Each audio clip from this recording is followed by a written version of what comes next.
In a perfect world, when it came to choosing an occupation, we would have only two priorities in mind. Firstly, to find a job that we enjoyed. And secondly, to find a job that paid us enough to cover reasonable material needs.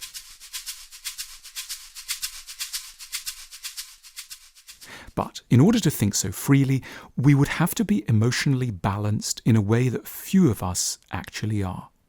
In reality, when it comes to choosing an occupation, we tend to be haunted by three additional priorities. We need to find a job that will pay not just enough to cover reasonable material expenses, but a lot more besides. Enough to impress other people, even other people we don't like very much. We also crave to find a job that will allow us not to be at the mercy of other people, whom we may deep down fear and distrust. And we hope for a job that will make us known, esteemed, honoured, and perhaps famous, so that we will never again have to feel small or neglected. Needless to say, these three additional requirements make working life hugely more complicated and unhappy than it would otherwise have needed to be. No wonder we may get stuck choosing what to do. Rather than being able to focus on the jobs that we are passionate about and that we would intrinsically enjoy, we have to twist our natures to appease extrinsic imperatives. There is no way that we could, for example, work as a kindergarten teacher, a psychotherapist, a carpenter, or a cook. Our psychological drive to impress, to have power over others, and to be known to strangers preclude such relatively modest choices from the outset. The state of our psyches means that we have to aim for far more stellar careers, even in fields we don't really much like, and we may have to work much harder than is good for our health or our families. We're prone to be constantly panicked because the bar for failing is so much higher. A slight wind of disapproval from the public might be experienced as appalling.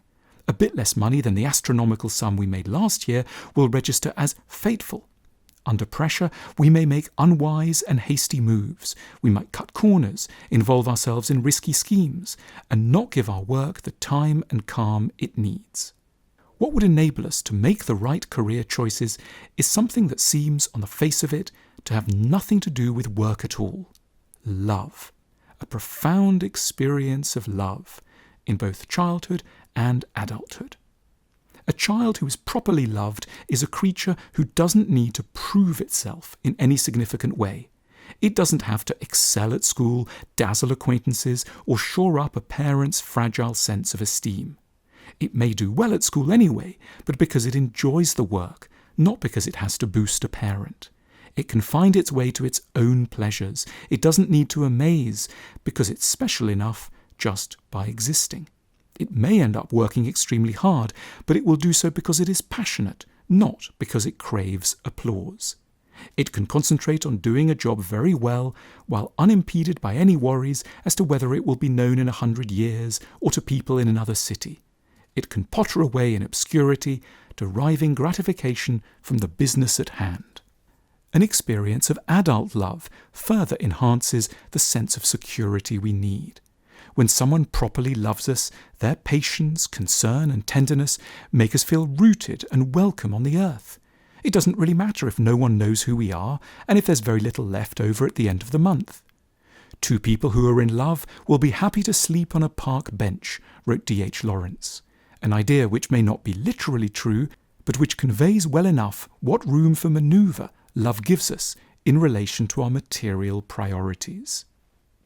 It follows that when people crave power, fortune and fame, it isn't greed that's driving them, but an anguished feeling of being unloved, for which we can feel enormous compassion. They may look like winners, they are in reality unhappy victims. Excessive achievements are the legacy of an emotionally damaged sense that it isn't enough just to be. It may have become second nature to us to try to fix emotional wounds through our career choices and exploits.